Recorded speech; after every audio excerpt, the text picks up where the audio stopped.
Welcome to the Fear and Greed Business News Afternoon Report for Thursday, the 14th of March, 2024. I'm Sean Aylmer.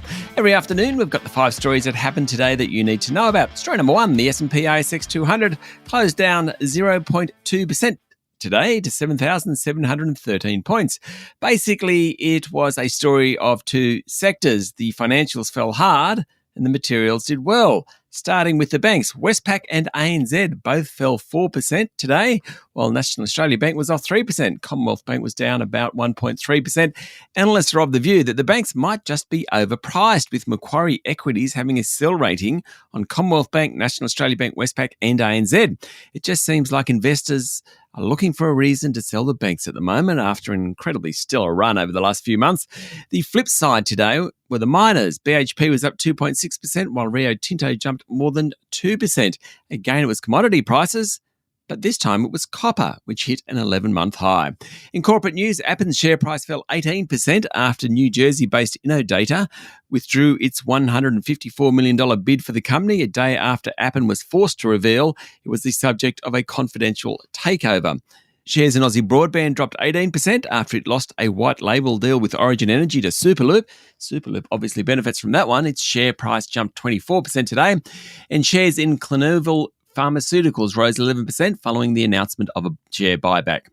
Story number 2, a 37-year-old gold miner has died after he and another worker were pinned underneath falling rocks 3 kilometres underground in a collapsed mine outside Ballarat in Victoria.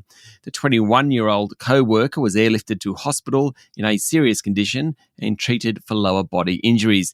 Australian Workers Union Victoria State Secretary Ronnie Hayden said the pair had been undertaking a manual type of mining called air legging under unsupported ground. The mine's owner, Victory Minerals, said its emergency response team was working closely with Victoria Police and other authorities.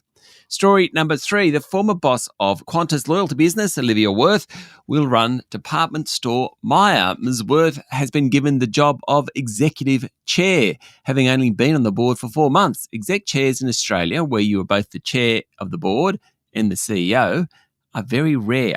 She takes over from John King, who somehow managed the pandemic and a fairly vocal board to create what appears a sustainable business. Notwithstanding today, it said net profit for the 26 weeks to the end of January was off about 20%.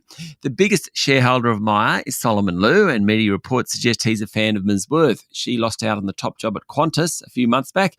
When Alan Joyce stepped down, he was replaced by Vanessa Hudson. Story number 4, the US House of Representatives has passed a bill banning TikTok in the US unless its Chinese owner sells the video sharing app. The measure now goes to the Senate, where the dislike of the app isn't quite as pervasive as the House, but still there's a decent chance that 170 million US TikTok users won't be able to do so. President Joe Biden said he'd sign the legislation if it passes, even though it may alienate some younger voters. Essentially, the proponents of the ban argue that the Chinese government has sway over ByteDance, the owner of TikTok, and the app is used as a propaganda tool. Any ban would trigger another showdown between the US and China. Prime Minister Anthony Albanese was asked about it today. He pretty much ruled out following the US's lead. And story number 5, record temperatures over the past year have thrust the world into unknown territory, the head of the UN's climate science body said, after the critical benchmark of 1.5 degrees Celsius above pre-industrial levels was breached in the past year. Jim Skier, who took over last July as chair of the Intergovernmental Panel on Climate Change, said he was surprised in one sense that the average global temperature last year exceeded the 1.5 degree threshold set out in the Paris Agreement. He said some of it can be explained with the start of an El Nino cycle, which will push temperatures up a bit, but it was still unexpected and more science is needed to understand why last year was such a distinctive year. El Nino is believed to have contributed to the rise of average global temperatures by more than 1.5% over pre-industrial levels over a 12-month period for the first time. However, Skier noted that the one-year breach doesn't signal a failure to uphold the threshold set out in the Paris Accord. That's it for the afternoon report for Thursday, the 14th of March, 2024. Michael Thompson and I will be back tomorrow morning with a Friday edition of Fear and Greed Business News. I'm Sean Aylmer. Enjoy your evening.